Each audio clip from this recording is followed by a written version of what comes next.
పదవీ కాలం ఒడుస్తున్నది కాబట్టి ఇయాల ఉపరాష్ట్రపతి వెంకయ్య నాయుడు సార్కు రాజ్యసభలో వీడ్కోలు పలికే కార్యక్రమం ఏర్పాటు చేశారు. అసలుకైతే ఈ పారి రాష్ట్రపతి అభ్యర్థిగానన్నా లేకపోతే మళ్ళొకపారి ఉపరాష్ట్రపతిగానన్నా వెంకయ్య నాయుడు సార్నే పోటీలో నిలుసుండ పెడతారు కావచ్చు అని చాలా మంది అనుకున్నారు. కానీ గదేం లేకుండానే అయిందుల్లా. మరిగా వీడ్కోలు సభలో ఎవరేం మాట్లాడినరు ఏం కథ పురా గరుచుకుందాం పాండ్రి. I'm thankful to the Honorable Prime Minister who has given me love and affection.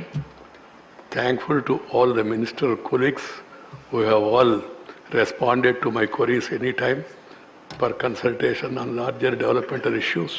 And also I would like to thank the leader of the opposition and other leaders on this side who have cooperated with me, and also the members from different political parties who have given a helping hand and who are all today participated in the discussion and said so many good things about me.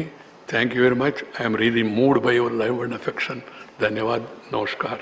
Rajya Sabha chairman హోదాలో ఆఖరి నాడు మాట్లాడిన Venkaiah Naidu sir ఉపరాష్ట్రపతి పదవికి ఎంపిక చేసినప్పుడు రోజులను యాదికి తెచ్చుకున్నాడు.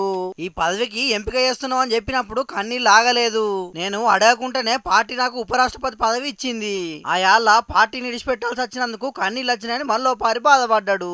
ఇక సభ్యులు సభ గౌరవాన్ని కాపాడాలి, ప్రజాస్వామ్యం ఇంకింత వెరిగేటట్టు మెదులుకోవాలని చెప్పిండు. సభల మాతృభాషకు తొలి ప్రాధాన్యం ఇయ్యాలి, అటంక సోదర భాషకు ప్రాధాన్యం ఇయ్యాలని చెప్పిండు. సభ గౌరవాన్ని కాపాడడానికి కొన్ని మాటల కఠినంగా ఉన్నా గానీ సభలో ఎవరు శత్రువులు ఉండరు, ప్రత్యర్థులు మాత్రమే ఉంటారని చెప్పుకొచ్చిండు.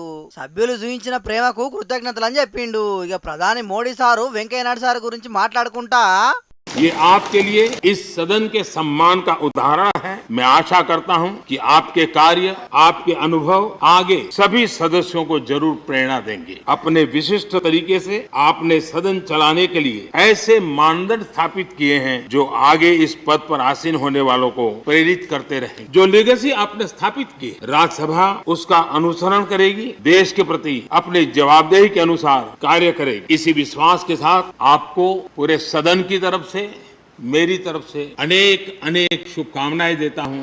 మామూలు కుటుంబం నుంచి వచ్చిన వెంకయ్య నాయుడు బీజేపీ జాతీయ అధ్యక్ష పదవితోనట్టుగా ఎన్నో పదవులు చేతబట్టినని తారీఫ్ చేసిండు. చైర్మన్ హోదాల సభను విజయవంతంగా నడిపించిండని అన్నాడు. ఆయన వాక్చాతుర్యం, మాటల్లో వ్యంగ్యం, గంభీరత ఉంటది, ఆయనను చూసి అందరూ నేర్చుకోవాలన్నాడు. యువ ఎంపీలను వెంకయ్య నాయుడు మస్తు ప్రోత్సహించిండని తారీఫ్ చేసిండు. అట్లనే సభలున్న అన్ని పార్టీల సభ్యులు వెంకయ్య నాయుడు సార్తో ఉన్న అనుబంధాన్ని యాదికి తెచ్చుకున్నారు.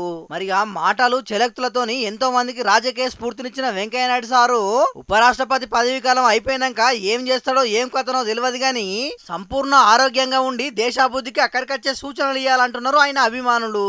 చూడాల మరి ఏం చేస్తాడో సారు.